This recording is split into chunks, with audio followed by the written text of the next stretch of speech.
चेस्टू किसमें सावर में नहाने आई हैं। Hello guys, welcome back to my YouTube channel. कैसे हैं आप सब? आई होप अच्छे होंगे और मैं भी बहुत अच्छी हूँ। तो गाइस, जहाँ मैंने एक ब्लॉग मतलब एंड किया था, वहीं से दूसरा स्टार्ट किया है। गृह प्रवेश का जो ब्लॉग था उसके दूसरे दिन का ये वीडियो है। तो साफ़ सफाई होने के बाद चेस्टू यहीं पे नहाने के लिए जिद कर रही थी कि मैं इधर ही नहाऊँगी। तो वैसे ये सुबह सुबह नहाती नहीं है क्योंकि ठंडा पानी आता है, और शावर में नहाने के लिए देखो कितनी जल्दी एग्री हो गई है। तो इधर ही नहा रही हैं, एकदम से पानी चलाया जैसे उनके मुंह पे चला गया था। तो गाइस, कल जो मैंने एक ब्लॉग डाला था ना गृह प्रवेश वाला, तो उस मतलब काफ़ी लोगों को ये लग रहा था कि इनके यहाँ पे कितना लंबा घूंघट होता है, बट हमारे यहाँ लंबा घूंघट होता नहीं है। और यूपी की ये मतलब यूपी में थोड़ा है कि घूंघट वगैरह होता है, लेकिन अब इतना नहीं होता। ये सब अपने ऊपर डिपेंड करता है, अपने अपने संस्कार होते हैं कि कौन किस तरीके से निभा रहा है। तो हमारे यहाँ का संस्कार है कि बड़े लोगों के सामने जो बहू होती हैं वो अपना फेस नहीं दिखाती हैं, नहीं खोलती हैं। तो वैसे तो ऐसा हमारे घर में कोई रूल है नहीं कि आप इतना लंबा घूंघट मार के बैठो, लेकिन जब ऐसा कोई प्रोग्राम वगैरह होता है तो आपके ऊपर डिपेंड करता है कि आप उन संस्कारों को कितनी अच्छे तरीके से निभाती हो। तो एक ही दिन की तो बात होती है, कौन से आपके घर पे कोई डेली प्रोग्राम होता है या आता है। तो मेरा मानना यही है कि जो जहाँ जैसा देश होता है ना, वहाँ वैसा भेष होना चाहिए। अगर आप अपने ससुराल में जाते हैं तो वहाँ के जो भी नियम कानून है या फिर जो भी संस्कार हैं उनको फॉलो ज़रूर करना चाहिए। तो वही मैंने किया था। हमारे यहाँ पे इतने सारे लोग आए हुए थे और सबके सामने मैं ऐसे फेस खोल के नहीं बैठ सकती थी, इसलिए मैं घूंघट करके बैठी थी। और मुझसे किसी ने बोला नहीं था, मैं खुद से ही बैठी थी, क्योंकि ये खुद के अंदर होता है कि आपको अपने संस्कार कितने अच्छे तरीके से निभाने हैं। और एक लड़की और एक बहू के ये जो घूंघट करने से कोई छोटा बड़ा नहीं हो जाता, बल्कि बड़े लोगों का सम्मान होता है। तो वो हम उस तरीके से करते हैं जैसे आपको पसंद है। हर जगह का अपना अलग अलग होता है, तो हमारे यहाँ पे थोड़ा सा होता है, इसलिए किया था। इसमें कोई बुरे मानने वाली बात नहीं है, बल्कि काफ़ी सारे लोगों को नहीं पता था, इसलिए मैंने बताया है कि यूपी में तो होता है। पर मैं तो सारी ड्रेसेस पहनती हूँ, आप लोग देखते ही हैं कि मैं सूट पहन के रहती हूँ, लोअर टी शर्ट भी पहनती हूँ। बाहर रहती हूँ तो उसकी तरह रहती हूँ, लेकिन ससुराल जाते हैं तो थोड़ा ससुराल के तरीके से रहते हैं ना, तो खुद को और दूसरे लोगों को भी अच्छा लगता है। शॉवर में सच्ची आपको कैसा लगा? आपको अपना न्यू होम कैसा लगा?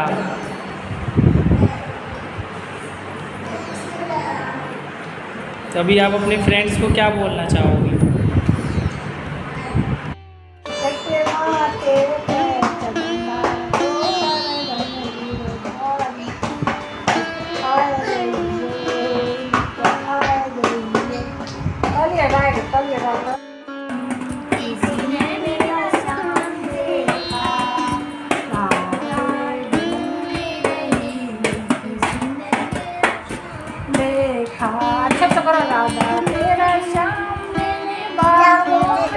और घर पे आके चेस्टू की ऐसे ही मस्ती चलती रहती है सब लोगों के साथ में। छोटी बुआ, दादी जी और भी सारे लोग होते हैं, तो ऐसे ही मस्ती चलती रहती है। और अभी गाइस, ये दूसरा दिन यहाँ से स्टार्ट हो गया है। अभी हमारा जाने का टाइम आने वाला है।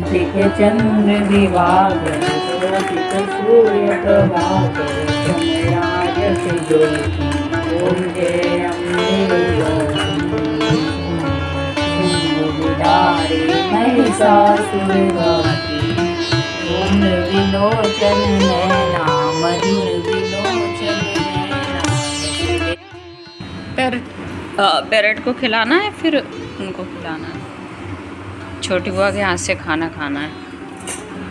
मुझे डॉल लेनी है। लो डॉल। डॉल भी खाती है। अच्छा,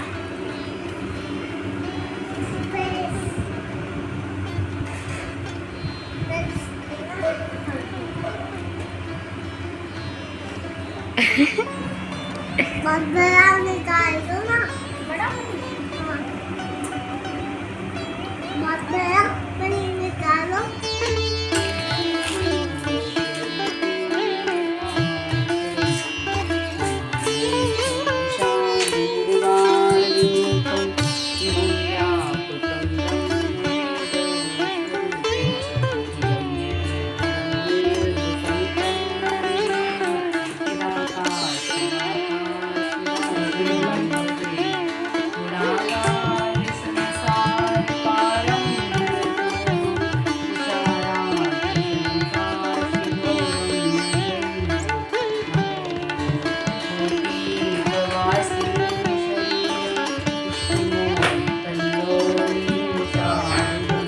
गाइस ये नवमी का वीडियो है, लास्ट नवमी का है, जिस दिन नवरात्रि लास्ट थे उसी दिन हमें निकलना था।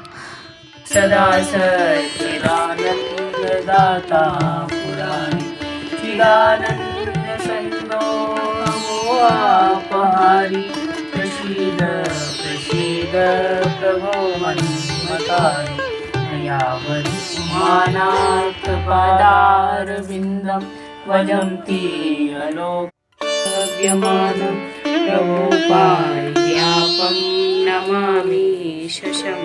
हमें नौमी वाले दिन निकलना था। हमने माता बिठाई थी तो उनको चौकी को हटा के उसके बाद मैंने सोचा था कि मैं निकल जाऊंगी, क्योंकि कन्या वगैरह तो जब हमारा हवन हुआ था 2 दिन पहले तब उसी दिन खिला दी थी।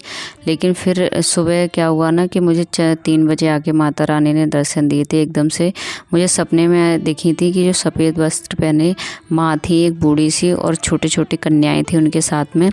वो मेरे गेट के बाहर मतलब खड़ी थी, वो बोल रही थी कि मुझे खाना दो।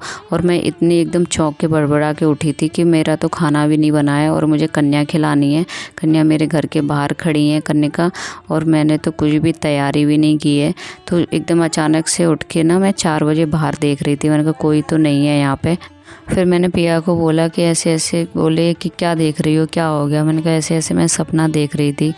तो फिर उन्होंने बोला कि तुम हमेशा खिलाती हो, क्योंकि मैं अखंड ज्योति जलाती हूँ, माता रानी को बिठाती हूँ, 9 दिन व्रत रखती हूँ। तो ऐसा कभी नहीं होता कि मैं कन्या नहीं खिलाऊँ, मैं हमेशा कन्या खिलाती हूँ। तो फिर पिया ने बोला कि अब क्या करोगी। मैंने कहा मैं कन्या खिला के ही जाऊँगी। ऐसे मैंने कहा मैं ऐसे नहीं जाऊँगी, कन्या खिला के ही जाऊँगी।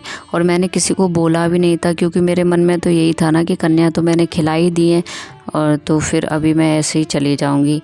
लेकिन फिर जल्दी से मैंने तैयारी करी खाने की सुबह। और फिर मैंने तनु को बोला कि जितनी भी कन्या यहाँ पे हैं, छोटी बड़ी, सबको लेके आओ। मैंने कहा 9 तो हो ही जाएँ, ज़्यादा ना हो तो 9 हो जाएँ, लेकिन 9 तो छोड़ो, कम से कम 10-12 तो हो ही गई थी, बल्कि उससे ज़्यादा भी हो गई थी।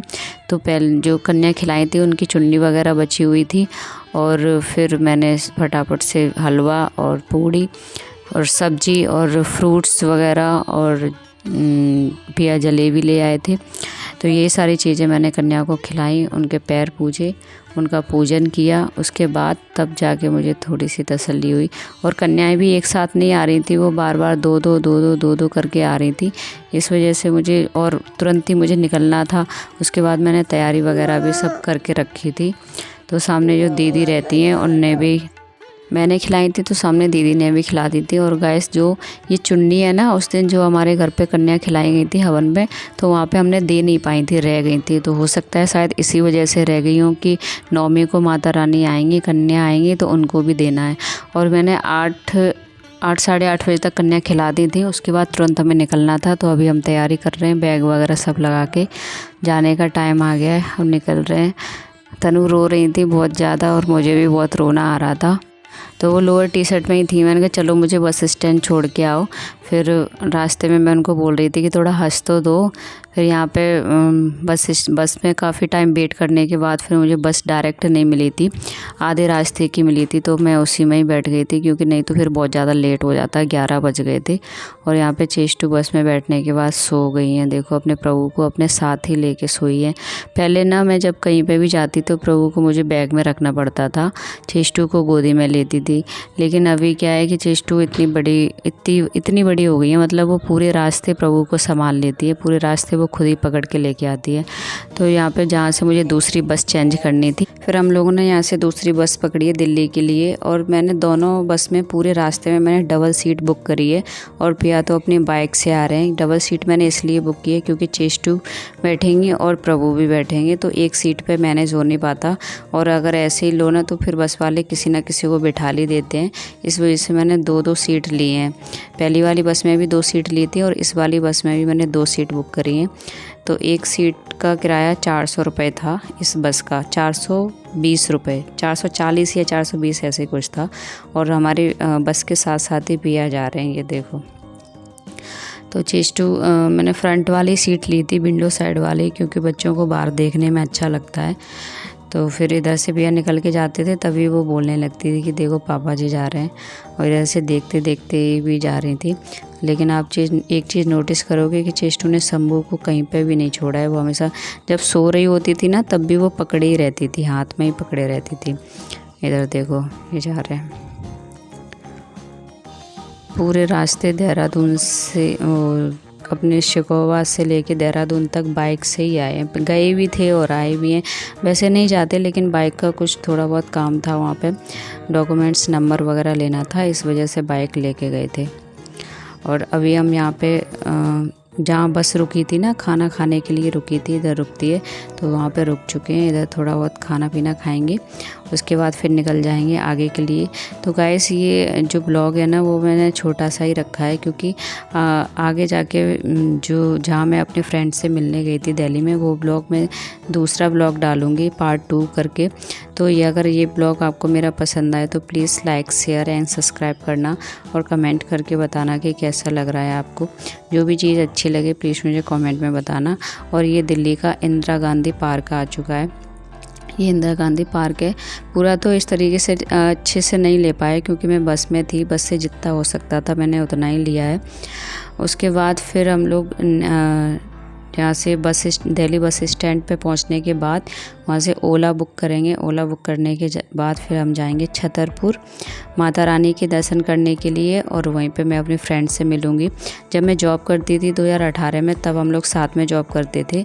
6 साल बाद मैं अपनी फ्रेंड से मिलूँगी, तो वो मैं नेक्स्ट ब्लॉग में आपको दिखाऊँगी और मिलवाऊँगी। तब तक के लिए आप मेरा ये वाला ब्लॉग एंजॉय करिए। और इतने दिनों से ब्लॉग आ नहीं पा रहे थे, क्योंकि वहाँ पे टाइम नहीं मिल रहा था, उसके लिए सॉरी। लेकिन आज से अब से आपको डेली कंटिन्यू डेली ब्लॉग मिलेंगे। मिलते हैं कल, बाय।